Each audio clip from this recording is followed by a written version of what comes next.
The news broke on a humid Manila morning. Philippine universities tumble in global rankings. The headline blared from every corner, echoing through the city's bustling streets and quiet neighborhoods alike. It spread instantly, dominating social media and news programs. Within minutes, hashtags trended, and news tickers flashed urgent updates across every screen. In coffee shops and homes, people stared at their phones in disbelief. Conversations stopped mid-sentence as the gravity of the news sank in. The headline felt like a national report card, and the grade stung. It was as if the whole country had been handed a failing mark, and no one could look away. For millions, education is the path to a better life. This headline threatened that dream, casting a shadow over years of hard work and hope. Anxiety swept the country. Were our schools failing? Were our graduates still competitive? Parents and students alike wondered what the future would hold. The rankings, published by firms in London and New York, suddenly dictated dinner-table conversations. Families debated what these numbers really meant and whether they could trust them. Numbers on a screen became a powerful force, stirring national insecurity.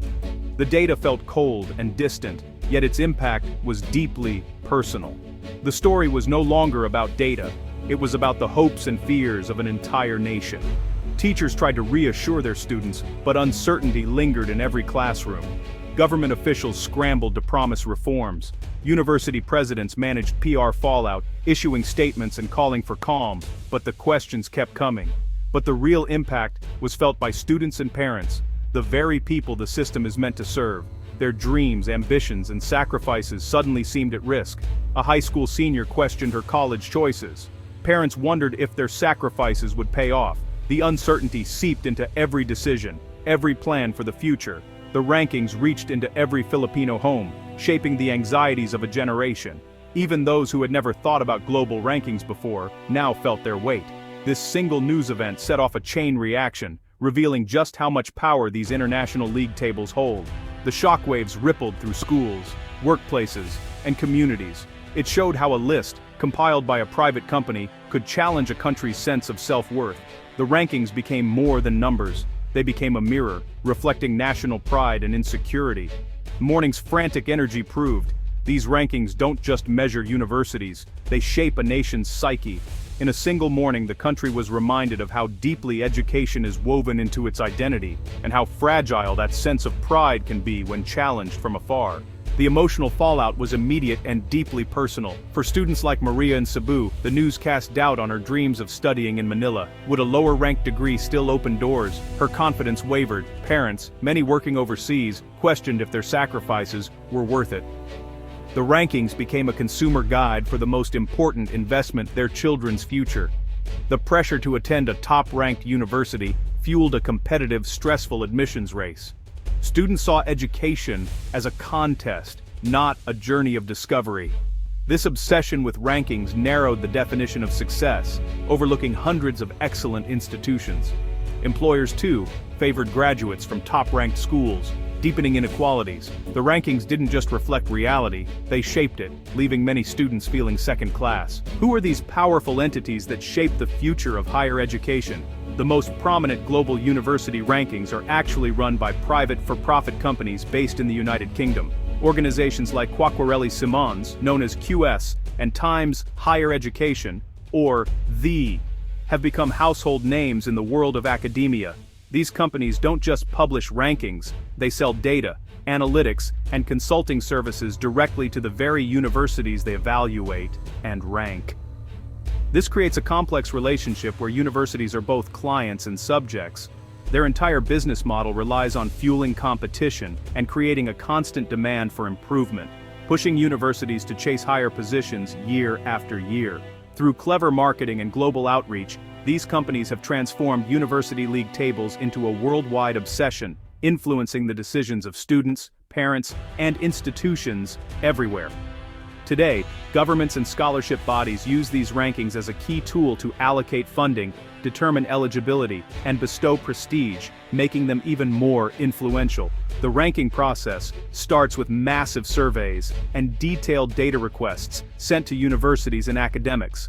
But despite all the numbers, a significant portion of each score is still based on reputation. Essentially, what people think. This means that well-known Western universities, especially those with centuries-old names, have a huge built-in advantage, regardless of their current teaching quality or student experience. Just a few decades ago, a university's reputation was mostly local or national. Now British firms have managed to dominate a global market for higher education data, shaping perceptions worldwide. They've successfully sold the idea that all universities, no matter how different, can be measured and compared by a single, supposedly objective standard. But this narrative often distorts reality and disadvantages diverse education systems, like those in the Philippines, which may not fit neatly into the global ranking mold.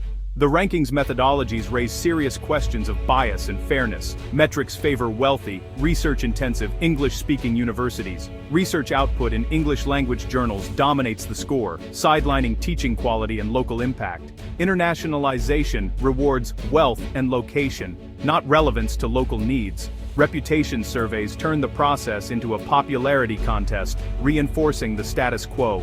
Data is often self-reported, tempting universities to game the system. The result? Numbers that reflect skill at playing the rankings game, not genuine quality. The system rewards prestige over performance and global trends over local solutions.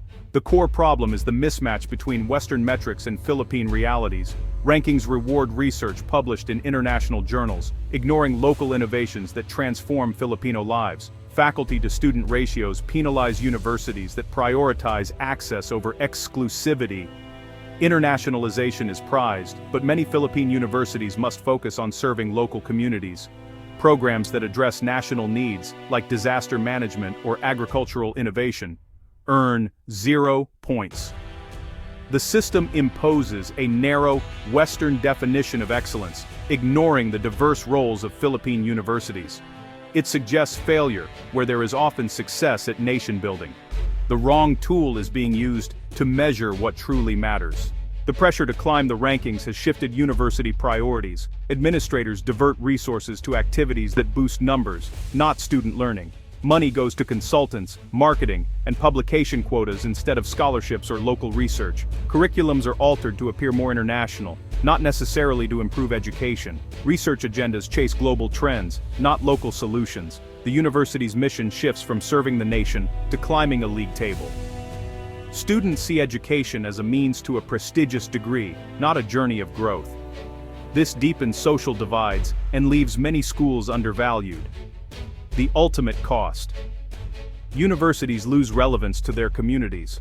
The rankings chase, distracts from the real mission: nation building. The global rankings industry operates with little accountability. Private companies wield enormous influence over policy and personal choices, yet answer to no one. Their methodologies are opaque. Universities can't verify or challenge their scores. There's no appeals process, no transparency, and no public oversight. A clear conflict of interest exists. Ranking agencies also sell consulting to the universities they rank. They profit from the anxiety they create, compromising objectivity. This accountability void lets them shape global education without defending their philosophy. They impose a corporate, competitive model of education, without public consent. Should a handful of unelected businesses dictate the future of Philippine education? The global rankings are blind to the unique successes of Philippine universities. Programs like UP's Oblation Corps, which serve remote communities, earn 0 points in the rankings. State colleges lead in agricultural innovation, improving food security and lifting farmers from poverty, yet go unrecognized. Research is often shared directly with communities, not published in international journals. Universities preserve indigenous languages and culture, fostering national pride. Disaster-resilient housing, community health programs, and human rights advocacy are all overlooked. These are the true markers of a university's value to its nation. The tragedy rankings tell a story of failure, while ignoring resilience and service. Across the archipelago, universities achieve remarkable things lost in translation. The real story is one of innovation and nation building, not decline. It's time for the Philippines to reclaim its educational sovereignty, to take charge of our own future by shaping the way we learn and grow as a nation. We must define excellence on our own terms, rooted in our unique values, rich heritage, and the dreams we hold for our country's future. Our standards should reflect what truly matters to us as Filipinos. This isn't about turning away from the world, it's about engaging with it, standing tall and proud, confident in our strengths and what we can contribute globally.